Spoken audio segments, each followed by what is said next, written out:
আপনি কি ৮৪ লক্ষ টাকার মার্সিডিজ ২ লাখে কিনে নিতে চান?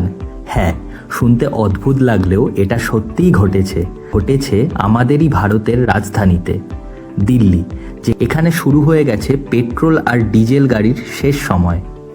সরকার বলছে ২০২৭ সালের পর আর কোনো পেট্রোল বা ডিজেল গাড়ি দিল্লিতে নতুন করে রেজিস্টার করা যাবে না।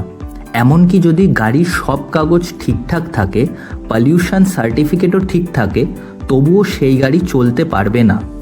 ২০১৫ সালে বরুণ একটি মার্সিডিজ GLS 350 কিনেছিলেন প্রায় ৮৪ লক্ষ টাকা দিয়ে। শেষ পর্যন্ত তিনি বাধ্য হয়েছেন তার এই মার্সিডিজ বেঞ্চটিকে বিক্রি করে দিতে মাত্র ২ লক্ষ টাকায়।